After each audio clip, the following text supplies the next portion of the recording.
Yo, je vous retrouve après quelques temps. Désolé, j'ai pas été très actif ces 2-3 dernières semaines car j'étais en vacances à l'étranger.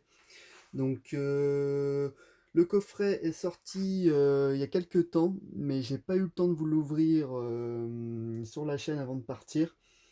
Donc j'aurais pu le faire après la vidéo de Queen, mais honnêtement j'ai eu un peu la flemme. Donc je vous retrouve pour le coffret Fire Punch des éditions Kazé, donc les coffrets qu'ils appellent les éditions Prestige. Donc ils avaient fait, comme vous pouvez le voir derrière, il y a un an ou deux, le coffret de Bestarius. Donc ils ont ressorti pour la même occasion. Donc moi, pour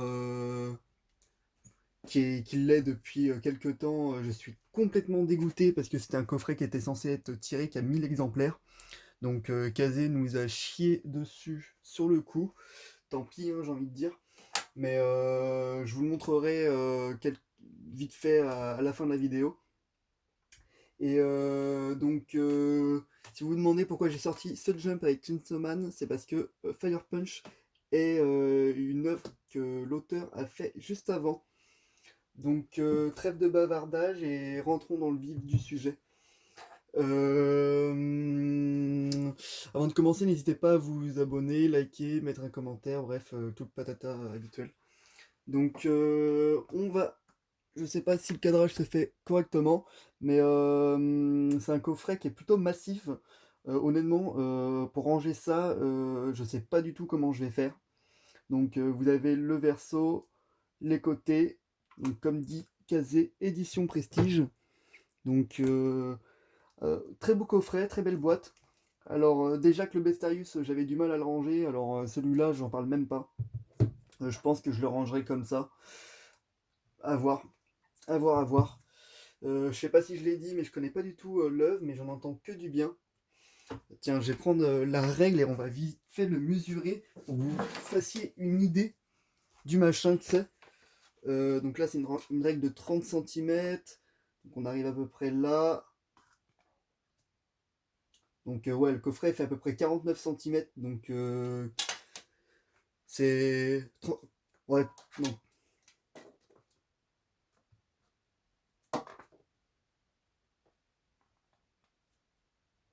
Ouais, donc le coffret fait à peu près 40 cm. Donc c'est un sacré morceau. Là, quand on regarde avec mon truc, ça fait aussi 30 cm de largeur. L'épaisseur, à la rigueur, ça le fait encore, hein, c'est du 4 cm. Donc, hop, je rentre dans le lard et on va voir ce qui renferme. Donc, le verso, comme ils disent, Fire Punch de Tatsuki Fujimoto, donc édition Prestige. Donc, le coffret renferme la collection complète en 8 volumes. Un ex-libris grand format imprimé en papier de création 250 grammes. Donc généralement c'est des papiers à peu près, c'est du papier canson, on va dire, avec une bonne texture, si c'est pareil que dans le Bestarius. Et 8 ex-libris grand format imprimés sur papier Saint-An 300 grammes. Donc j'avoue que les ex-libris doivent être d'assez bonne qualité si on prend s'ils sont comme ceux de Bestarius. Par contre, au niveau des ex-libris qui sont pas exclusifs, c'est ceux du comment ça s'appelle, des covers des tomes. Donc ça, comme vous pouvez le voir, c'est pas très très original, mais bon, on va faire avec. Bon, je prends mon scalpel et on opère ce monsieur. Alors on va essayer de pas rayer le bordel, que bon. Hop, allez, de toute façon, je vois pas comment je pourrais garder le plastique là sur ce genre de coffret. Hop là, là, hop, ça sera à la poubelle. Donc, vous voyez, il y a... Kazé, ils aiment bien mettre des trucs supplémentaires, pas collés dessus. Sorte de descriptif. Sur tous les coffrets The Promised Neverland que j'ai ouvert sur la chaîne, pareil, il y en a. Hop, donc voilà. Donc le verso, moi je trouve assez stylé, hein, avec toutes les rayures, tout ça. Je pense que ça doit être dans le thème de la série. Comme déjà dit, je ne connais malheureusement pas la série. Donc un petit, euh, un petit vernis sur le personnage, je trouve ça vraiment stylé aussi. C'est vraiment, on va pas se mentir, c'est du bon coffret Prestige. Donc je pense que C'est une petite appellation de casier pour pas dire collector, mais je sais pas encore à combien d'exemplaires il a été tiré ce coffret. Donc vous voyez une boîte comme ça. Hop. Donc là l'illustration exclusive. Je sais pas si vous voyez bien si je laisse ça comme ça dans la boîte. C'est peut-être un peu mieux comme ça. Hop. Donc je vais vous faire défiler vite fait les illustrations. Je les trouve de moins bonne qualité. Ouais, je les trouve d'un peu moins bonne qualité que ceux du Bestarius, c'est dommage. J'aimerais bien trouver un coffret Bestarius qu'ils ont réédité pour faire la comparaison, pour voir si c'est pareil. Donc les affiches, hein, j'ai pas envie de dire classiques, vu que c'est les coffres, mais un petit peu quand même, vu que c'est les covers. Plus d'inédits aurait été un peu mieux. Après, généralement, si vous êtes vraiment fan de l'œuvre ou même de l'auteur, vous exposez ça, vous êtes content, quoi. Hop. D'ailleurs, j'en ai pris un deuxième pour l'offrir à Noël pour mon frère. De toute façon, il ne passera pas regarder la vidéo, il le sait pas. Hop. Le coffret, il coûte quand même 80 balles, donc c'est un sacré coup. Il me semble que c'est à peu près 16 € de plus que le prix des tomes. Donc personnellement, si c'est l'objet est quand même assez réussi, donc ça peut les valoir, mais ça sera pas au goût de tout le monde. Donc vous voyez, les tomes sont rangés comme ça dans la boîte. Hein. Vous avez des petites ouvertures ici pratiques. Donc voilà. Donc vous avez tous les tomes. On va juste regarder au niveau des crédits ce que ça raconte.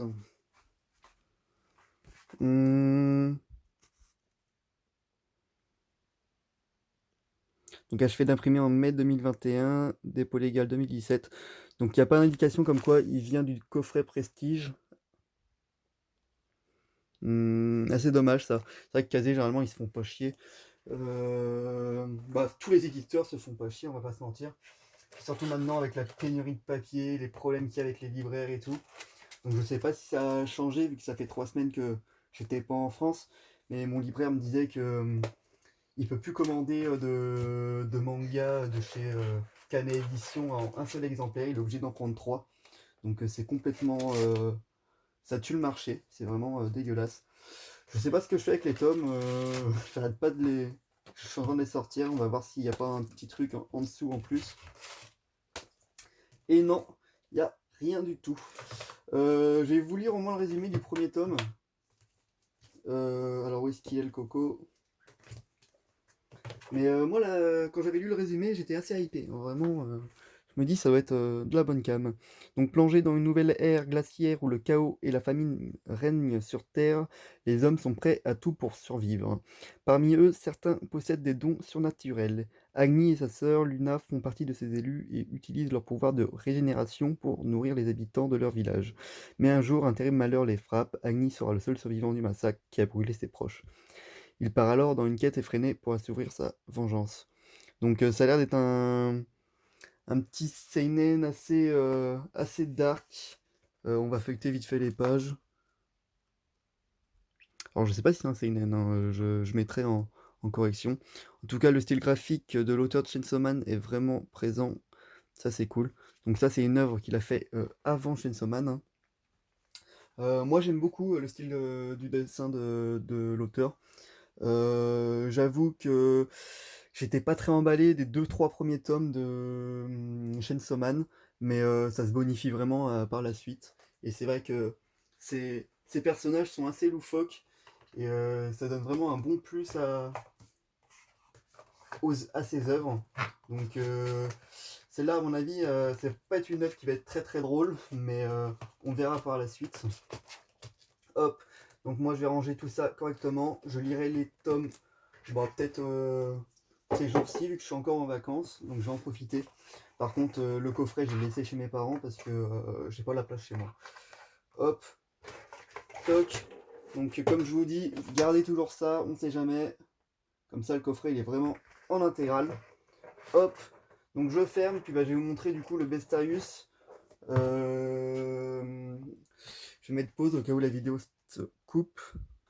Hop, donc je vous retrouve pour le coffret de Bestarius. Donc comme je disais, moi j'ai eu la première édition. celle qui était censée être numérotée à 1000 exemplaires. Quand on regarde quand on regarde la longueur, on voit qu'il est à peu près 40 centimètres, un peu moins. En hauteur, il fait 20 centimètres, donc assez cool. Donc c'est un bon manga. Alors ce que j'aime un peu moins, je vous montrerai après, c'est le format des tomes. Je les trouve un peu petits, un peu plus grands, ça aurait été plus agréable.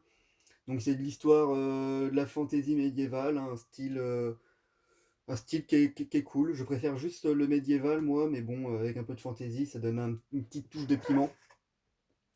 Donc le coffret est assez classe, hein. Donc édition prestige, Kazé Manga, hop. Donc par contre, il est casse-couille à ranger, puis il prend bien la poussière. J'aurais peut-être dû donner un petit coup avant. Hop, hop. Donc ça, c'était ce qu'il y avait au dos du coffret normalement. Donc vous voyez, j'ai bien fait de le garder à l'époque, comme je vous disais, pour le Fire Punch. Parce que comme Kazé nous a mis une cacahuète par le derrière, on voit que au moins le coffret que j'ai, c'est celui qui est limité à 1000 exemplaires. Donc 7 ex-libris grand format, imprimé sur le papier Saint-Ouen, 300 grammes, un dessin exclusif, imprimé sur papier de création, et la collection en 7 volumes. Donc voilà, je vais vous montrer aussi les petits ex-libris, les ex-libris, oui, les ex-libris. Hop, donc la première illustration est vraiment géniale. Honnêtement, j'adore la texture papier canson. C'est vraiment un gros plus à l'œuvre. Et là, ça va être celle sur papier Saint-Ouen, donc un peu pas granuleux comme du canson, mais lisse. Je sais pas si vous voyez, mais ça fait ça grince un peu. Donc je vous fais défiler les ex-libris. J'aime beaucoup celle-ci. C'est vrai que moi les touches de violet, tout ça, c'est vraiment une couleur que j'aime bien. Hop, donc les ex-libris. Donc comparé aux autres, hein, ils sont en long. Donc pour se faire un mur, c'est peut-être un peu mieux. Vous les mettez, vous savez, comme ça. Et c'est plutôt pas mal.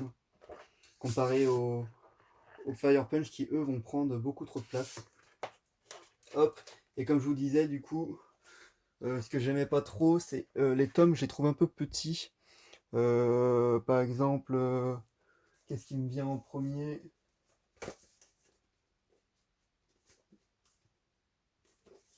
Hop, donc là par exemple, j'ai un Tokyo Revengers. Oh putain, le truc se fait mal. Mais vous voyez, il est légèrement un peu plus grand. C'est bête à dire, mais bon, pour un format poche, c'est bien. Mais au niveau des dessins, j'aurais préféré. Bah, j'ai tellement l'habitude de lire des gros livres que j'aurais préféré qu'ils soient un peu plus grands. Mais ça n'enlève en rien la qualité de lecture. Hop, donc le coffret, il se présentait comme ça. Hop, et ici, comme il n'y a que 7 ouais, 7 tomes, donc on avait ça en plus pour, euh, pour le ranger. Toc. Je vais vous lire aussi le résumé du premier tome. Hop. Donc, 1er siècle après Jésus-Christ, l'Empire romain est à son apogée et ses légions soumettent une à une les dernières contrées où monstres et humains vivent encore en paix.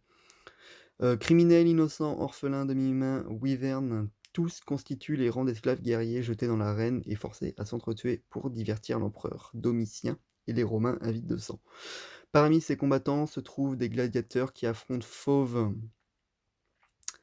et créatures légendaires, on les appelle les Bestiarii. Or, certains d'entre eux, comme Finn et Zénon, ont été élevés aux côtés de ceux qui, aux yeux de Rome, ne sont que de simples bêtes. Et ils comptent bien retourner leurs armes contre leurs geôliers et même contre l'Empire tout entier. Donc, c'est vrai que bon, je suis moins fan quand ça parle un peu de fantasy, mais l'histoire est très bien, elle est assez émouvante. Euh, Elle est bien rodée. Bon, il y a quelques facilités scénaristiques de temps en temps, mais c'est bien fait. Et même quand il y a les bêtes et tout ça, on s'attache à eux.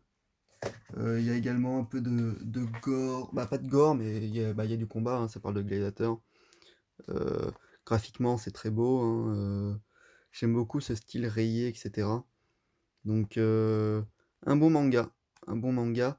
Et on suit pas qu'un seul héros, hein, on suit plusieurs personnages. Donc, c'est vraiment cool. Donc, sur ce, moi, je vais vous laisser avec la vidéo. Je vais vite fait faire 2-3 cuts pour supprimer les conneries que j'ai dit. Hop, donc je vais ranger ça sans l'abîmer. Hop. Donc c'est tout pour moi. J'espère que la vidéo vous a plu. Donc comme j'ai dit tout à l'heure, n'hésitez pas à vous abonner, mettre un like, partager tout ce qu'il faut faire. Vous connaissez ça aussi bien que moi. Juste montrer le verso. Donc le verso est magnifique aussi. Je sais pas si vous voyez. Ouais, vous devez voir. Donc le verso est magnifique. C'est dommage sur le Fire Punch, ils auraient pu faire un peu plus d'efforts, mais c'est comme ça. Bref, je vous dis à une prochaine, et puis normalement mes prochaines vidéos, comme j'ai du retard, ça sera peut-être avec sur le One Piece tome 100. Après, il n'y a pas vraiment besoin de faire de vidéos dessus, hein, on a déjà tout vu dessus. Par contre, j'ai aussi reçu ça par la poste. Donc, c'est les trucs en cuir de Kiwun. J'en avais déjà parlé. C'est la collection Gutanabe de Lovecraft. J'en avais déjà parlé dans l'ouverture du tome 98 de One Piece. Comme quoi, j'étais super fan de, de la texture en cuir de cet homme. Bref, sur ce, je vous dis à une prochaine. Ciao, ciao.